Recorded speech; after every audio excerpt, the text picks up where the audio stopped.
Episode 301. Everyone should see. The others were a little too far to see what was genuinely happening. They stood outside the booth and were watching from both sides. One side with Quinn's group on the left, and the other side with Zach's group. Each of their teams stood behind their teammates, which meant Quinn had his back facing against Fex. So even with his excellent eyesight, he didn't know what was going on and was unable to see that the influence skill was currently active. Quinn had never even thought about using the influence skill to get rid of this whole matter. Zach, being a level 6 ability user, usually meant one would have a strong mind and willpower. This wasn't always the case, but more so than not. In the past, something like this would have never worked. However, two things had changed since the last time. The first is that Quinn had increased his charm points quite a bit.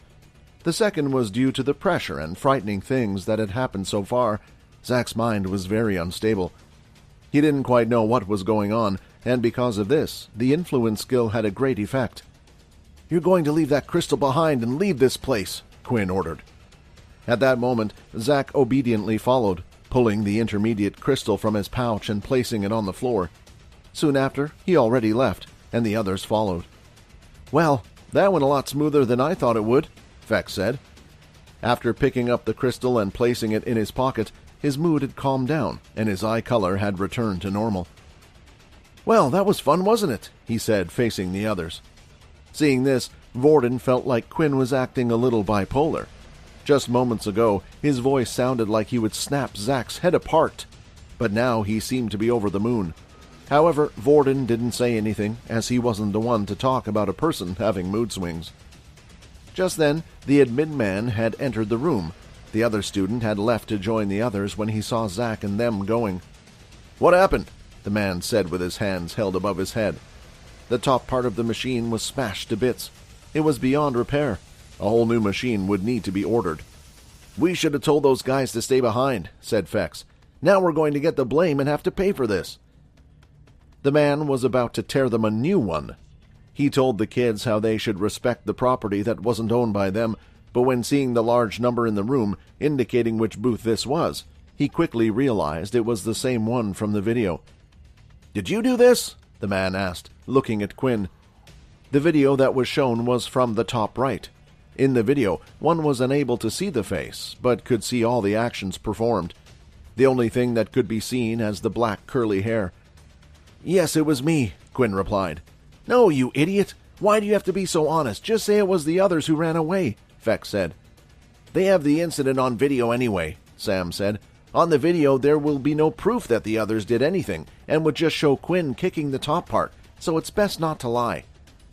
The students stood there worried for Quinn.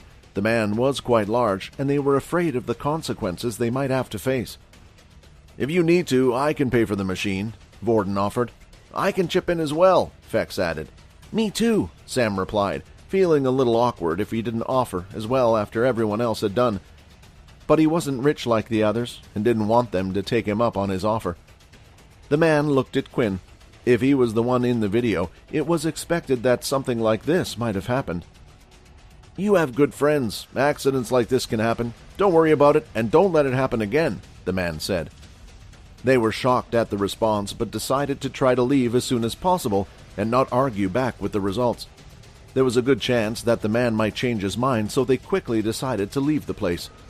"Make sure I don't see you here again," the man shouted at them with a smile. The four boys were back out at the platform, and the night sky was now fully out. The stairs could be seen above them, and they looked beautiful. Most of the students who were on the platform before had already headed back to their hotel to get some sleep. Although there was no curfew, students were expected to watch the matches that started early in the morning. The group continued to walk in a circle on the platform and reached Sam's hotel. Before parting ways, Sam wanted to get as much information out of Quinn as possible. "You were skillful back there. I can't believe what you did. You know, I feel slightly embarrassed now that I offered to help you when you didn't need it," Sam said, laughing. "Don't worry about it," Quinn said. "You offered to help even though you didn't know us. In this world, there aren't many who would do that. If you don't mind me asking, how did you do that with the machine earlier? How can you move so fast? Is it something to do with your ability?" Sam asked. Quinn thought a bit about what to say before answering, but he knew he couldn't take too long, otherwise Sam would get suspicious. Still, he didn't see Sam as a bad person, but still couldn't tell him the truth. I don't have an ability. That's why it shows I'm a level 1. Because of this, my parents trained me on how to fight since I was young. I focused just on using martial arts. I thought if I got good enough and got some decent beast gear, then maybe I can still make it in this world, Quinn explained. He's getting better at lying. I don't know if that's a good thing, though, Vorden thought. With that, the group continued to talk for a bit before parting ways.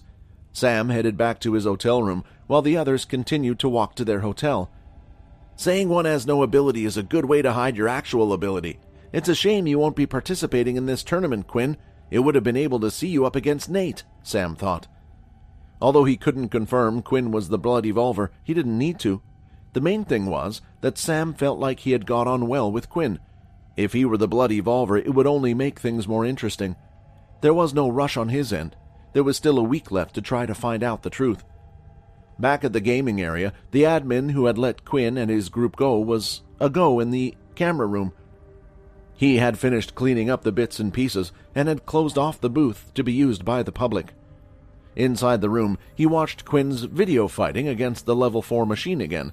Every time he watched, he got excited. He also further watched what had happened after the events, seeing that Quinn had saved his fellow teammate and kicked the machine out of harm's way. I was right to not blame them for what happened, he thought. Still, there was another reason why the man had let them go without paying for anything.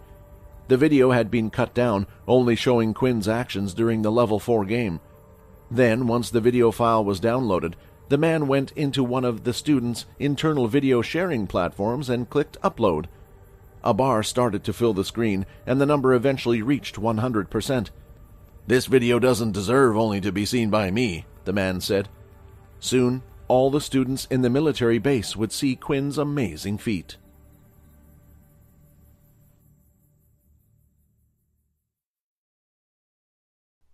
Episode 302, Leo vs. Silver. Arriving at the arena, Silver felt better than she had done in a while. It had been a long month at the Academy military base. She wished to return home but would never do so until she had completed her task. Now that it felt like she was drawing close, her mood was starting to change. As she left the hotel room to head outside, she passed many of the students she had taught. I hope you have a good day, miss. Stay safe. I wish I look as pretty as her when I grow up. The students couldn't help but praise Miss Silver. Although she had been strict in class, her lessons were quite knowledgeable. Her lessons were also enjoyable, as it seemed like when Silver taught, she had no filter. When speaking, she would never sugarcoat her words like the other teachers. In the middle of her class, the boys would often compliment her or ask her about certain subjects. When replying, she would do so bluntly, embarrassing them and speaking what was on her mind. As days went on, the students started to learn what Silver was like, and realized she meant no harm from her words. At first, she found the compliments annoying, but over time, she grew to enjoy the words. When I go back, will Father praise me for doing a good job? She thought. Everything she had done so far was for the family, and she would continue to do so.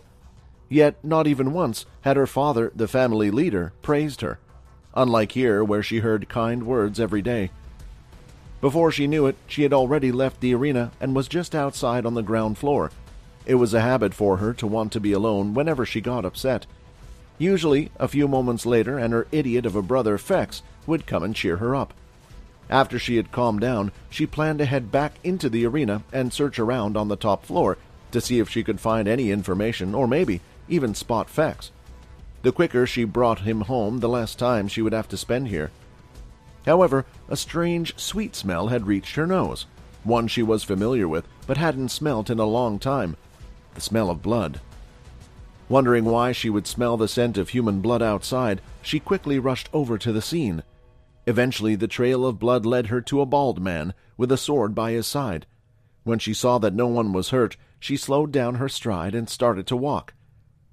The smell was still coming from the direction of the man, and that's when her eyes were glued onto a particular object he held in his hand.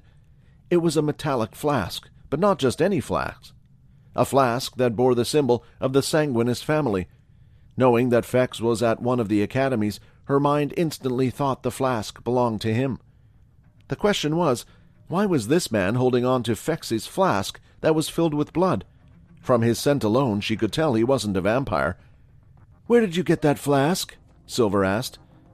Leo tried to see if he could recognize the voice, but it was not one he knew.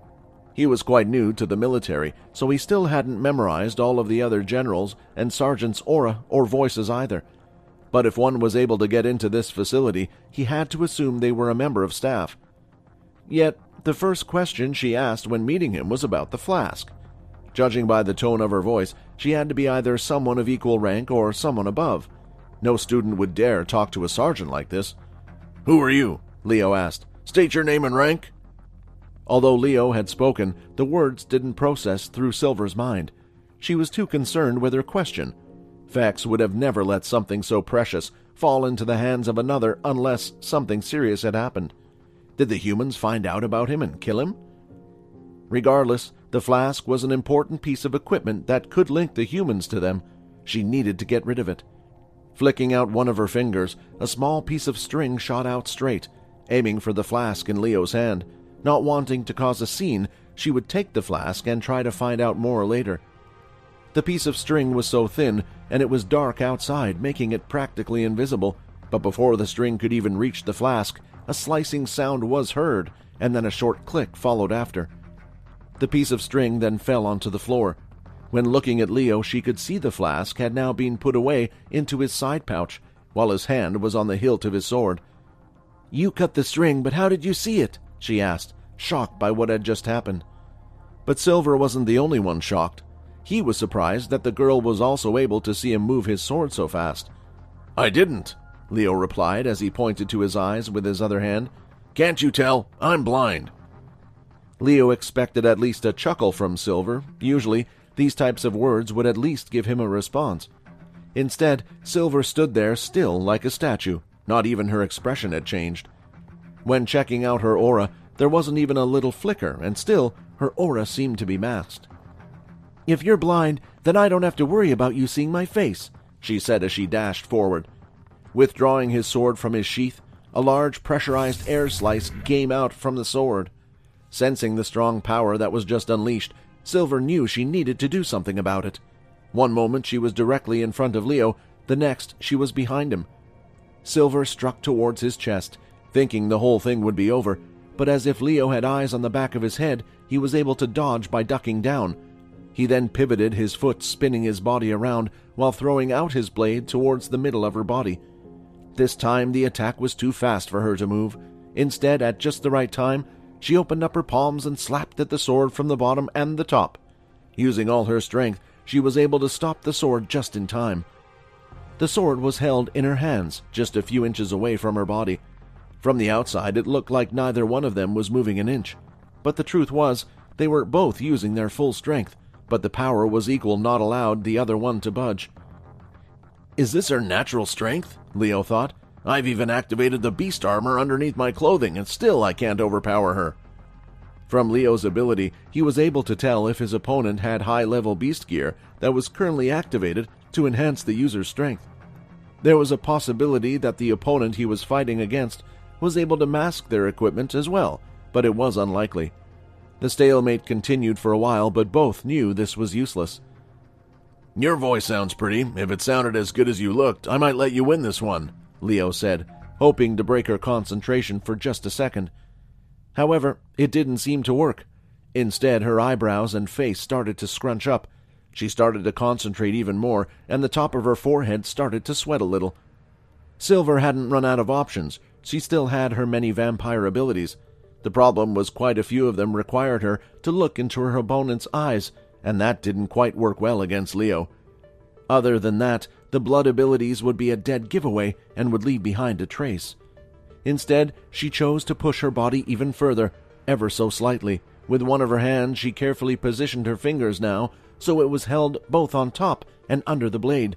Then, slowly with her other, she let go. Now, Silver was holding back Leo with a single hand, but she knew she couldn't do this for long. With her other hand free, quickly she started to twirl her fingers, and multiple strings started to shout out. The target wasn't Leo himself, but instead they were heading for his pouch. The first set of strings lifted it open, while the next grabbed onto the flask. After slightly moving her finger like a web, she was able to draw it into her hand. "Don't make me come back to kill you," she said, as she quickly fled the scene at an amazing speed. Leo prepared himself to perform another quick set of slashes.